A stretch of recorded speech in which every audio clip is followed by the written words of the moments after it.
Hello বন্ধুরা, আজকে আমরা আলোচনা করব ডাইনোসরের বিলুপ্তির পিছনে ঠিক কি হয়েছিল। 23 কোটি বছরের মধ্যে ডাইনোসরের প্রথম আবির্ভাব হয়েছিল। প্রায় 17 কোটি 70 লক্ষ বছর ধরে পৃথিবীতে এদের বিচরণ ছিল। বৈজ্ঞানিকদের অনুমান এই প্রভাবশালী প্রাণীরা প্রায় 16 কোটি বছর ধরে পৃথিবীতে রাজত্ব করেছে। 6 কোটি 55 লাখ বছর আগে এদের বিলুপ্তি ঘটে। কিন্তু সে সময় ঠিক কি ঘটেছিল তা নিয়ে একটু পরেই আলোচনা করছি।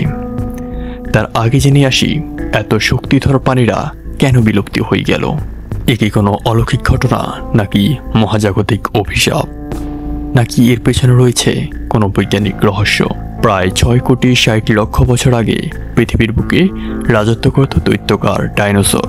কিন্তু একদিন এক বিধ্বংসী বিপর্যয় তাদের অস্তিত্বই মুছে দিল।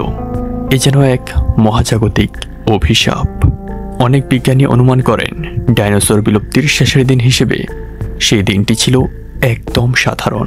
ব্র্যাকিওসারাসরা ধীরে ধীরে গাছের পাতা চিবোচ্ছে, ট্রাইসেরাটোপসরা তাদের বাচ্চাদের নিয়ে নিরাপদ জায়গা খুঁজছে, আর অন্যদিকে ভয়ঙ্কর টি-রেক্স তার শিকার অনুসন্ধানে ব্যস্ত।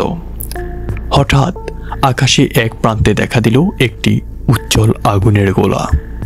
প্রথমে কেউ বুঝতে পারল না এটি ঠিক কি, কিন্তু কয়েক ঘন্টার মধ্যেই সেটি এক ধূমকেতুর মতো পৃথিবীর দিকে ধেয়ে আসতে লাগলো। এর আকার ছিল প্রায় 10 কিলোমিটার চওড়া। এটি এত বিশাল যে এর আঘাত করলে পুরো পৃথিবী বদলে যাবে। যখন মহাজাগতিক শিলা পৃথিবীর বুকে আঘাত করল, তখন এটি 100 কোটি পারমাণবিক বোমার চেয়েও শক্তিশালী এক বিস্ফোরণ ঘটায়। আঘাতের কেন্দ্রস্থল ছিল মেক্সিকোর ইউকাটান মালদ্বীপ, যেখানে বিশাল চিকসুলুপ ক্রেটার তৈরি হয়। সাথে সাথে সুনামির বিশাল ঢেউ আছড়ে পড়ে, যা কয়েক হাজার কিলোমিটার দূর পর্যন্ত ধ্বংস ছড়িয়ে দেয়। পৃথিবী ঢেকে যায় অন্ধকারে।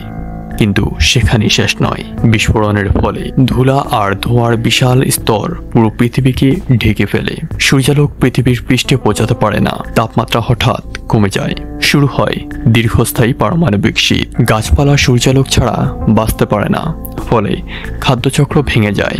সবশেষে এইসব নানাবিধ সমস্যার কারণে তৃণভোজী ডাইনোসররা প্রথমে মারা যেতে শুরু করে, তারপর মাংসাশী ডাইনোসররা।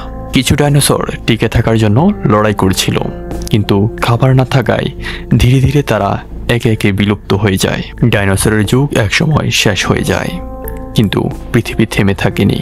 ডাইনোসরের যুগ শেষ হয়ে গেলেও পৃথিবী তখনও থেমে থাকেনি। এই যেন এক বিশাল কাহিনী, যেখানে এক প্রজাতির শেষেই আরেক প্রজাতির জন্মের সূচনা এনে দেয়। প্রিয় বন্ধুরা, তাই অনেক বিজ্ঞানীরা মনে করেন পৃথিবীতে ধেয়ে আসা গ্রহাণু বা উল্কাপাত এই ডাইনোসর বিলুপ্তির প্রধান কারণ, যা আজ থেকে 6 কোটি 55 লাখ বছর আগে এদের বিলুপ্তি করে দেয়। এরকম নানান গল্প পেতে এই চ্যানেলটি অবশ্যই সাবস্ক্রাইব করে রাখতে ভুলবেন না। আল্লাহ হাফেজ।